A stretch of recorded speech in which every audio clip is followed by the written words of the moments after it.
A graça e a paz do Senhor Jesus. Hoje eu gostaria de falar com você sobre o dom de línguas e a manifestação desse dom na igreja. Hoje existe muita confusão a respeito do dom de língua, não pelo dom em si, mas pelo modo como as pessoas usam esse dom na igreja. Quando Paulo escreveu aos Coríntios, em 1 Coríntios 14, ele traz instruções de como usar o dom de língua.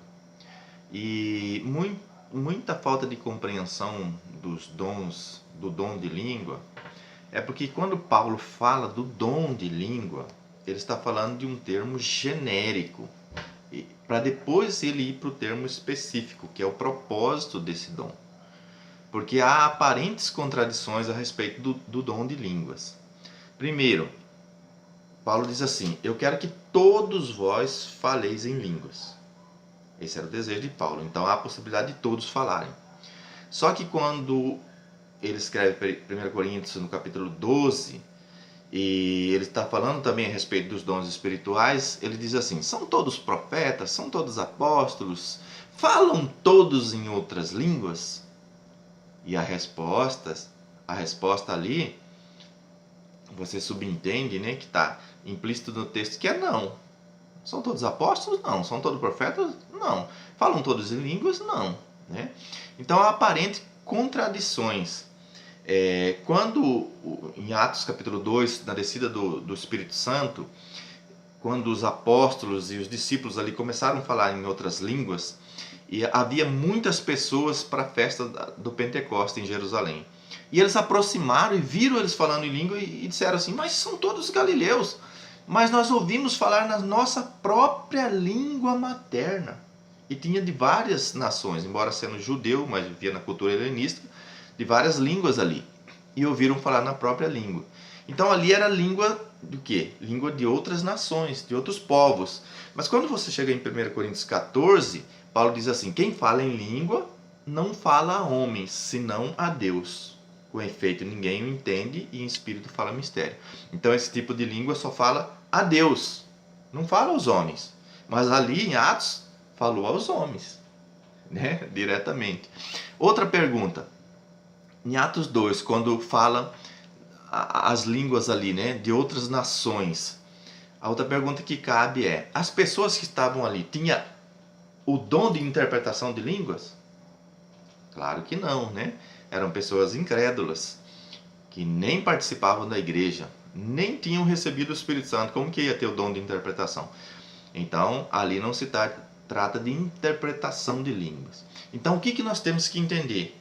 Que Paulo, quando fala do termo genérico, né? Depois ele vai para o termo específico. Você fala sapato. Sapato é um termo genérico. Panela. Tem vários tipos de panela. Tem vários tipos de sapato. Você está usando um termo genérico para depois ir para um termo específico. Então as línguas aqui tratadas por Paulo é a mesma coisa.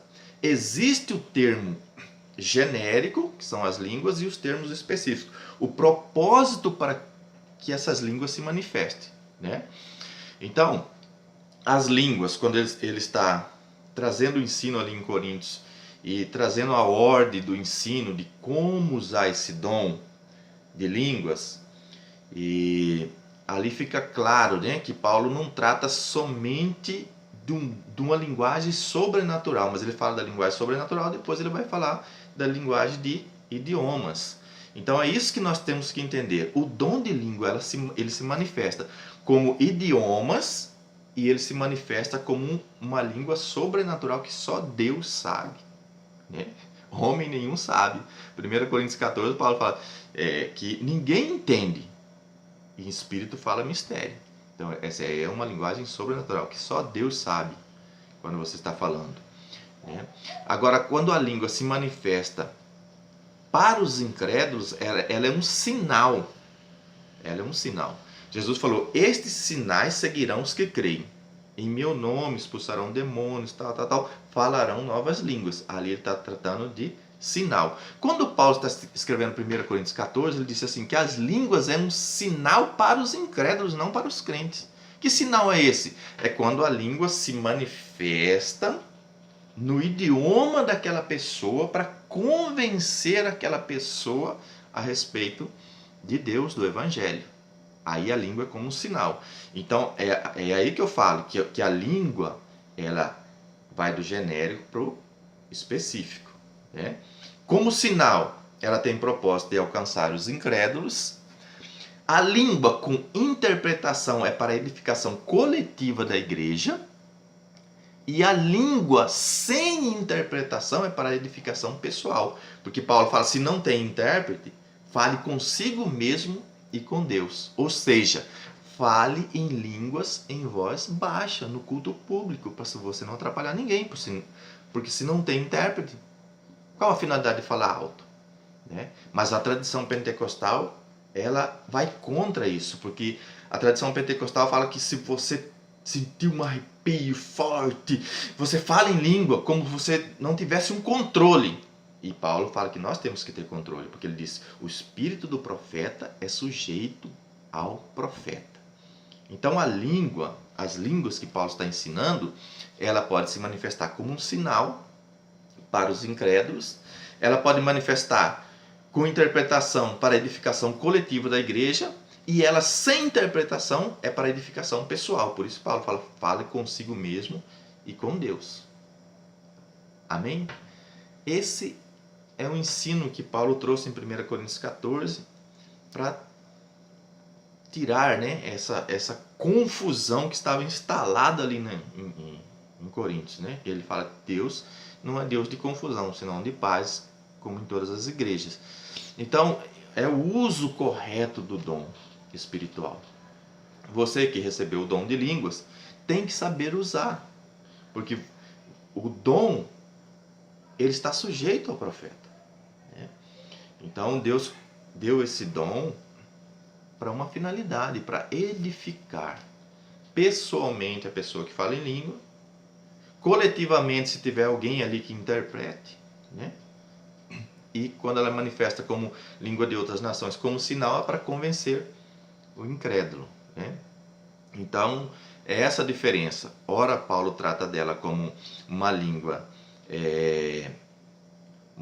humana de outras nações, ora, ela é uma linguagem sobrenatural que só Deus entende. E isso fica claro quando ele diz assim, quem ora em língua, ore também para que possa interpretar. Ora, se fosse um idioma, Paulo não ia falar para você orar para interpretar.